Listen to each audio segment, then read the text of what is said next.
Good afternoon on this sunny February afternoon. This morning it was throwing it down with rain as I took Gus, my trusty 1250 GSA, in for its 12,000 mile big service at Syntner, Wolverhampton. They lent me this nice little BMW R9T and I've just had the call to say that Gus is ready for collection. I've asked them to have a look at the there's a little bit of engine corrosion on the casings. My bike is warranty up in literally 2 or 3 days time, and I thought, you know what, it's worth just reporting it and see what BMW say. I know historically they have replaced engines. Dino, you'll seen on the channel previously, he bought a second-hand GS1300 from Brighton, the dealership in Brighton, and before they let him have it they said nope, you can't have it, we've inspected the engine and we've spoken to BMW and they're going to give you a new engine. And I've seen others that's happened to. Equally latterly I've seen that that's not the case, so I'm not holding out much hope. It's not a great deal of corrosion. I've never ridden one of these before, quite interesting. First thing you noticed is the typical old air-cooled 1200 with the shifting of the engine from right to left, just quite amusing. Lovely, what you call bacon sandwich bike, a Sunday. Living with it, I'm not sure, a bit all scrunched up for me. Imagine when you get into it, you can have quite a lot of fun in one of these. I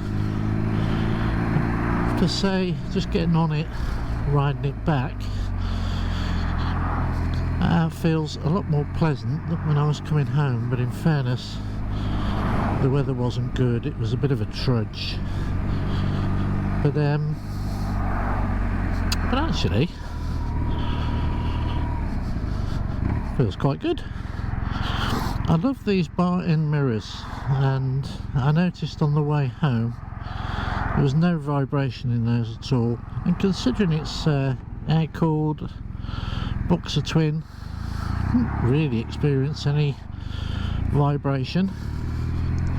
Does have a lot of character. A bit of an update on what's been happening since the video I put out with a stick or twist where I test rode the 1250 GSA, the new one, which I ended up loving actually, but couldn't justify in my own mind I think it was 15 grand to change. Seemed just a crazy amount of money. That got me thinking, well, maybe I do need a change. Maybe it's time to change. I've had like 5 GSAs on the bench. I've had a K1600 GT, and again I just found that bike beautiful engine, stunning engine, but just too top heavy. So I ruled that one out straight away, and then got to the BMW 1250 RT. I thought maybe that's the answer, so I scoured the internet and I found what I thought was the best one. 23 reg would have cost me 3 grand to change based on what they were offering me for my GSA. So I went down to Doble's in Coulsdon, test rode it, and you know what, finished the test ride, thought yep, great bike. It's actually no better than the one I've got. In fact, it was probably less comfortable than the one I've got, so why would I do that? So there's bits that on that bike were better than the GSA, I thought, and bits that were worse, and the comfort actually came out lower than my current bike, purely on the riding position where my knees were just a bit too high up. I know you can get lowering foot pegs and bar risers for them, but I thought no, it just didn't float my boat. So whilst I was there, I've also seen a lot of talk about the Honda NT1100, especially the 2025 version with the DCT box. They'd got a demonstrator there, so I took that out for about half an hour. I just felt it lacked some soul.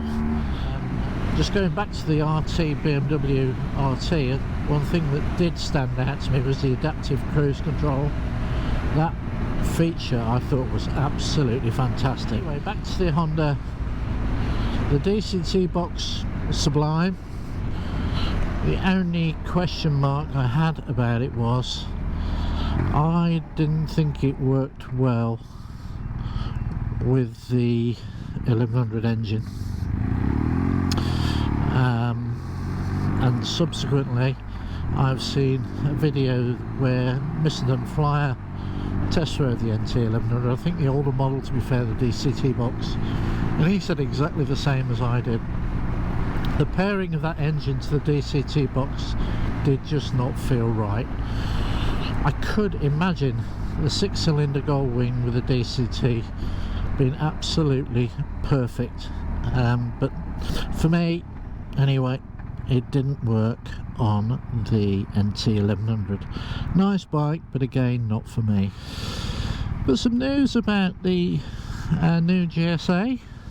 My trusty colleague and friend, who you've seen featured on the videos, Chiz, has gone all out and bought a demonstrator 2025 GSA 1300. In fact, I may have referred to the GSA prior to this as being a 1250. I didn't mean that. 1300. Yeah, he's bought the GSA 1300 with all the fixings, a Krapovich, adaptive ride height, the adaptive cruise control, everything he's got on it. I texted him yesterday, got a message back. How many miles you done? Chiz. He's done 450 in a couple of days, and he said the bike is sublime and it's the best bike he's ever owned. Now this guy does 20,000 miles a year on bikes. He's had numerous GS's, he's had Ducatis, and he still has about 4 bikes, I think. And for him to say that is a big bananas.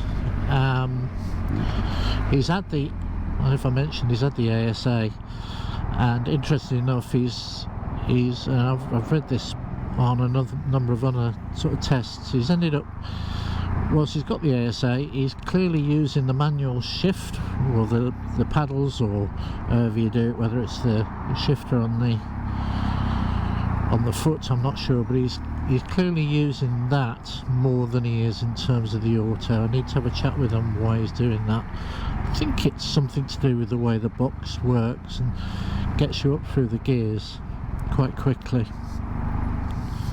So is that the way we end up going? Maybe. I know what he'll be like. Well, he's already started how I need to change mine to the GSA 1300. He's saying the adaptive ride height is a game changer, and that would fulfill my potential issue in terms of ease of getting on from a 2-up perspective. So there we go. You will see his bike featured on some videos coming this year. We do have an outline of a trip that's coming up in July, but hopefully we shall be doing some in advance of that. The trip in July is Scotland, so we have a good friend of ours, he's 50 this year, and we're redoing a trip, a guy's trip, not necessarily for biking at this point, over to Islay, which is a distillery island in Scotland where a lot of the whiskey's made. Beautiful place to go. And we hired a house in Ardbeg, and we're looking to repeat that. Chiz and I are planning to wrap around a bike trip pre and post that. So we'll go up on the bikes, do some roads in Scotland, meet up in Glasgow, leave the bikes parked up safely, go off to Islay, and back from Islay, pick the bikes up and resume our trip. And what I'm planning is that I can take Chiz around the west of Scotland. When we did the Land's End John O'Groats trip, again you'll see that those videos posted, we did most of the east side of the east and central side of the North Coast 500, but we didn't get across the west, which sadly was down to weather conditions. As we know, the west of the North Coast 500 is the better side, so hopefully put that right this year. So there you go, just a little update, and I'll come back to you as I'm leaving Wolverhampton. Speak to you soon. So back onto the armchair after the R9T, and the bill for the major service was £544. Yeehaw! I don't know if that's good, bad or indifferent, but seems a lot of money to me, but it is what it is, and that's what you pay for the benefit of these machines. I have to say, it is, whoa, it is feeling a little bit smoother. Whether that's because I've just come off that R9T or not, I don't know, but definitely feeling mighty fine.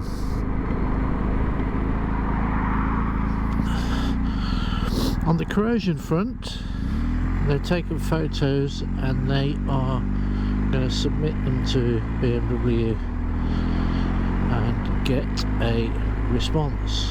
So there you have it, a little update from today. Signing off now, and hope to see you in the near future with some sunshine. Safe biking everyone, and you have been listening to and watching The Rambling Man. Take care, see you soon, bye bye for now.